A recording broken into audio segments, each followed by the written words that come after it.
Tonight, when the sun goes down, you are going to flip a switch. Light will flood the room and you will not think twice about it.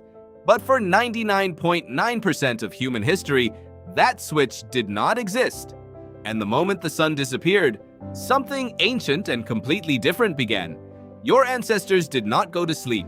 Not right away, not the way you do, and not in the way you have been taught to believe sleep even works. What happened instead was stranger, richer, and in some ways more human than anything we have built since. This is the story of what the night actually was. And by the end of it, you will understand something about your own mind that most people never get to see. Let us go back, not to ancient Greece, not to medieval Europe. Further, 100,000 years back, maybe more. The sun is going down over the African savanna, and your ancestor is not heading home to scroll a screen. There is no home, not in the way you understand one. There is a group, a fire, and a darkness so complete that you have probably never experienced anything like it in your entire life. Your first instinct might be to picture fear. And yes, some of that was there. The dark meant predators. It meant things that could kill you. But here is what the science actually shows.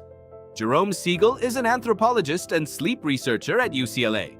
He spent years studying the sleep patterns of three modern hunter-gatherer groups, the Hadza of Tanzania, the San of Namibia, and the Tsimane of Bolivia.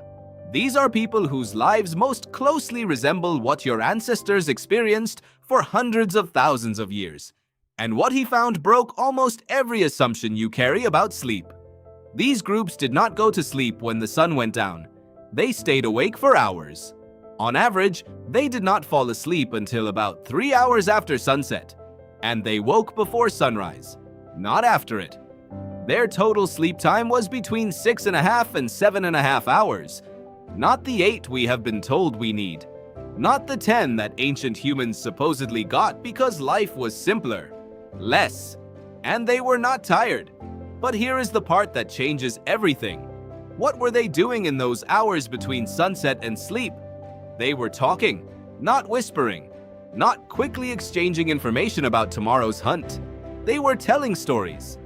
Polly Wiesner is an anthropologist at the University of Utah who spent decades with the Juahwanzi people of Botswana, one of the oldest surviving hunter-gatherer cultures on Earth. She recorded and analyzed hundreds of hours of their conversations, first during daylight, then around the fire at night. The difference was extraordinary. Daytime talk was practical, economic complaints, land rights, food, gossip, the kind of conversation you might have at a work meeting or a busy lunch table. But when the fire came on and the dark closed in, something shifted. Nighttime talk was almost entirely stories, myths, the behavior of distant people, moral dilemmas, spirits, ancestors, the meaning of things. Nearly 80% of nighttime conversation fell into this category. Wiesner called it the transition from the politics of the day to the poetry of the night. Think about what that means. For hundreds of thousands of years, the night was not dead time.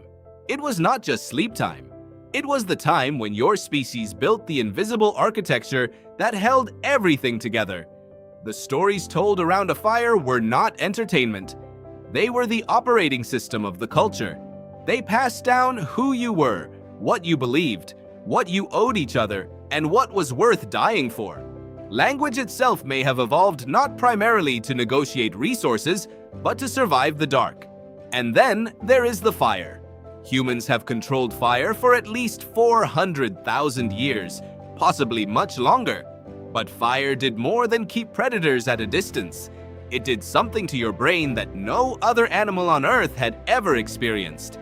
It extended the day. For every other creature on the planet, biology is locked to the sun. When light disappears, the world shuts down. But your ancestors built a second sun, a small, warm, unsteady one, and they gathered around it and refused to let the day end. David Sampson, a researcher at the University of Toronto who studies the evolution of sleep, has argued that fire and the social bonding it enabled are what fundamentally altered the human sleep cycle. Your closest relatives, chimpanzees, sleep over 12 hours a day. They have to. The night is dangerous and dark, and there is nothing to do in it. But humans evolved shorter, deeper sleep. You spend more time in REM sleep than any other primate on the planet. And Samson believes the reason is the fire. It allowed us to stay awake. So we did. And when your ancestors finally did sleep, the sleep itself was not what you think it was. This brings in one of the most surprising pieces of the entire puzzle. Roger E. Kirch,